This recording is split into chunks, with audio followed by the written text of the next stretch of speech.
For more than 100 years, maps warned sailors about a dangerous island sitting in the middle of the South Pacific Ocean. It appeared on nautical charts.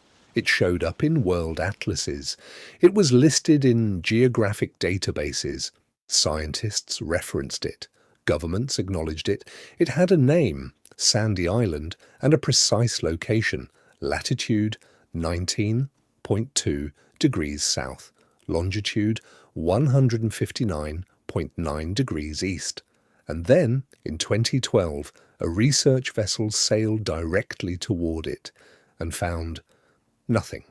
Just open ocean, dark water stretching to the horizon in every direction. No beach, no rock, no reef, no island, not a trace that anything had ever been there at all. And here's the part that should bother you. This island appeared on maps for over a century. Google Maps had it. Google Earth had it. The World Vector Shoreline Database, used by governments and militaries around the world, had it. So either an entire island had somehow vanished into the Pacific Ocean, or it was never there to begin with. Let's go back to the beginning. The South Pacific is enormous. We're talking about an ocean that covers more of the Earth's surface than all the land on the planet combined. It contains thousands of islands, some inhabited, some not, some barely more than specks of coral poking above the waterline. For early European sailors navigating these waters, the Pacific was terrifying. Not because of monsters, though plenty of them believed in those, but because of the unknown. There were entire regions of ocean where a ship could sail for weeks without seeing another human being, where charts were guesswork, where "here be dragons" wasn't just a metaphor, it was an honest acknowledgement that no one actually knew what was out there. The most likely origin of Sandy Island traces back to the late 19th century, around 1876, to be specific. A whaling vessel, the Velocity, was passing through the Coral Sea region near what is now New Caledonia. The crew reported sighting land, a low-lying sandy island roughly the size of Manhattan. They logged it. They noted the coordinates. They moved on. And that was it.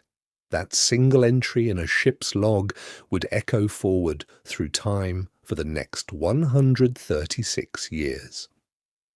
Here's how cartography worked back then. Map makers collected reports from sailors, combined them with other available data, and drew the best maps they could. Verification was extremely difficult. The Pacific was vast and dangerous, and no one was going to sail hundreds of miles out of their way just to double-check whether some island a whaling crew mentioned actually existed. So, Sandy Island got drawn onto charts, and then it got copied, and then those charts got copied, and each time a new map was made, Sandy Island was there, a little rectangle of land in a remote stretch of the South Pacific, silently waiting, unquestioned, unverified. This is actually more common in cartographic history than you'd think. There's even a name for these phantom land masses: paper islands. Islands that exist only on paper, ghosts in the database, errors that become gospel simply because no one bothers to check. But Sandy Island was special, because Sandy Island survived longer than almost any phantom island ever recorded. Okay, here's where it gets genuinely strange. By the late 20th century, we had satellites, we had GPS, we had high-resolution aerial photography. We had the ability, for the first time in human history, to see essentially the entire surface of the Earth from space. And yet Sandy Island was still on the maps. In fact, it wasn't just on old maps. It was being actively loaded into modern digital geographic databases. The World Vector Shoreline Database, maintained by the US National Geospatial Intelligence Agency, listed it. The European Environmental Data Systems had it. When Google launched its satellite imagery service, Sandy Island appeared as a solid black mass, almost ominous looking actually, surrounded by shallow reef. Which is weird, because when you zoomed in on the satellite imagery, it didn't look like an island, it looked like a void, a dark shape where the ocean should be, almost like the satellite had failed to photograph that particular patch of water, and someone had filled the gap with a black rectangle. Some people noticed this. There were forum threads, geography nerds pointing at the black blob and saying, "That doesn't look right." But it was in the database, so it stayed on the map.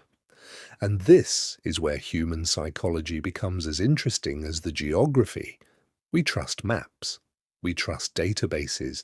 We trust the systems we've built to tell us what the world looks like.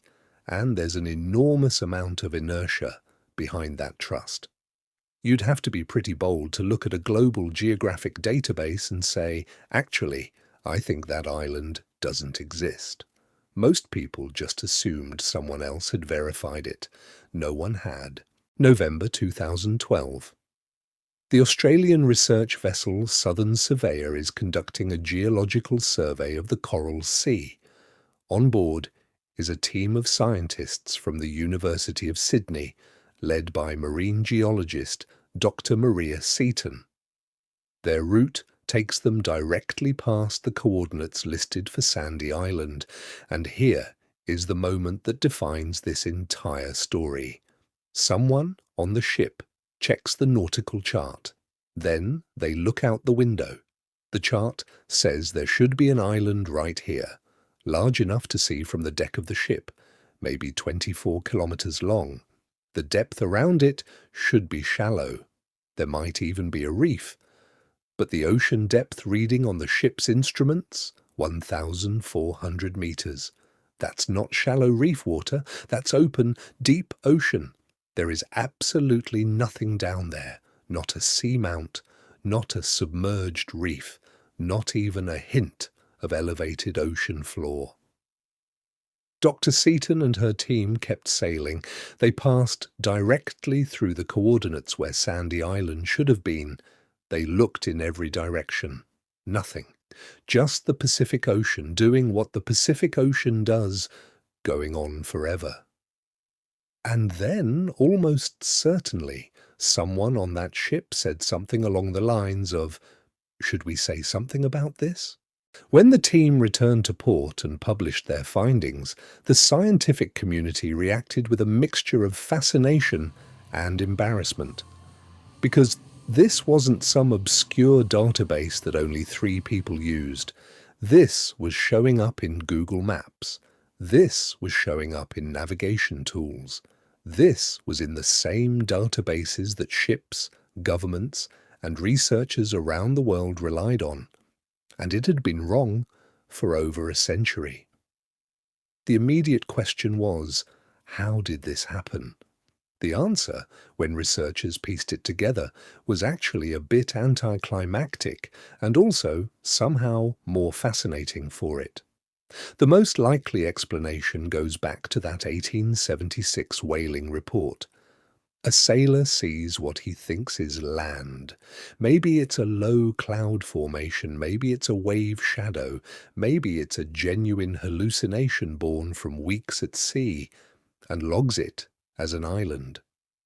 That single observation propagates forward through every map made in the following decades. Each cartographer copies it from the last. When digital databases are created in the late 20th century, someone digitizes the old paper maps and imports the data, Sandy Island and all. And then Google loads the database. And suddenly this 19th century sailor's possible hallucination is visible on the laptops of every person on Earth. There's something almost poetic about that. Almost. Here's the thing, Sandy Island isn't alone. The history of cartography is absolutely littered with phantom islands, lands that appeared on maps for centuries, and then, eventually, someone got around to checking and, surprise, Nothing there. Take Pepys Island, supposedly spotted in the South Atlantic in 1684 by the buccaneer Ambrose Cowley. It appeared on maps for over 200 years. Ships searched for it. Theories were proposed about what kind of land it might be. It doesn't exist. Or Crocoland, reported by explorer Robert Peary in 1906 as a significant landmass north of Alaska. An entire expedition was launched in 1913 specifically to map it. The expedition nearly ended in disaster. Crocoland is not real. Or Bermeja, an island that appeared on maps of the Gulf of Mexico for centuries and then seemingly vanished to such a conspiratorial degree that some Mexican politicians in the early 2000s accused the United States CIA of physically destroying it because its existence would affect territorial water boundaries and oil rights. The CIA, for its part, denied destroying an island, which is exactly what the CIA would say. The point is, phantom islands are a documented phenomenon, and most of them have mundane explanations, mistaken sightings, optical illusions, simple copying errors. The map-making process of the pre-satellite era was essentially a giant game of telephone played over centuries, across oceans, with no fact-checkers. What makes Sandy Island remarkable isn't just that it was a phantom island, it's that it survived into the Google Earth era. It's that it existed on the same internet where you can type any address on Earth and see a satellite photo of it within seconds. And yet this island managed to hide in plain sight, a black void on the digital map, until someone actually sailed there and looked. Let me sit with this for a second, because I think there's something here that goes beyond geography. We live in an age where we assume the map is complete. We assume that if something is in the database, it was put there for a reason. We trust the systems we've built to describe reality, and for the most part, those systems are extraordinarily good. But Sandy Island is a reminder that the map is not the territory. That phrase, the map is not the territory, and was coined by a philosopher named Alfred Korzybski in 1931. And what he meant was simple. The map is a representation, a model, an approximation of reality, and no matter how good the map is, it is never the same thing as the place it represents. For most of human history, that was an obvious truth. Maps were rough, they were incomplete. Everyone knew they weren't perfect. But at some point, somewhere, in the transition from paper atlases to Google Earth, we started to forget that. We started treating the digital map as reality itself, as a mirror rather than a model. And Sandy Island is what happens when the model is wrong and nobody checks. Here's another layer. For a century, this island existed in a meaningful sense. It shaped behavior. Ships avoided the area. Scientists incorporated it into oceanographic models. It took up space in the collective understanding of what the world looks like. It was real in every way except the one that matters. It just wasn't physically there. After Dr. Seaton's team published their findings in November 2012, things moved quickly. Google updated its maps within days. The black void disappeared and was replaced with ocean. Just normal, blue ocean. The World Vector Shoreline Database was corrected. Major nautical chart systems were updated. And just like that, after 136 years on the map, Sandy Island ceased to exist.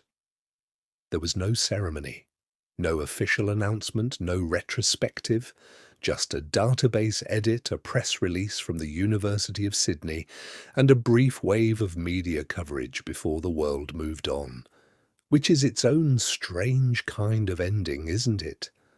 An island that took over a century to create and maintain through the labour of countless cartographers, through the slow propagation of an error through every map system on Earth, was erased in an afternoon. The internet was briefly delighted by the story. Headlines like "The Island That Wasn't There" and "Scientists Delete Island from Map" circulated for a few days. People on forums made jokes about the simulation glitching. Someone pointed out that the area around where Sandy Island used to be is, in fact, French territorial waters, which briefly raised the surreal question of whether France had been unknowingly claiming sovereignty over a non-existent island. The answer, if you're curious, is kind of. But since there was no actual land, no one had really done anything about it either way.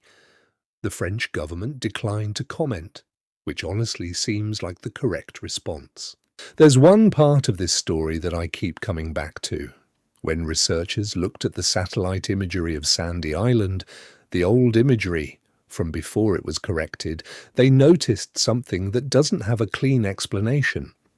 The island appeared as a solid black mass, not an island-coloured mass, not brown or green or sandy, black, like a shadow sitting on the ocean's surface.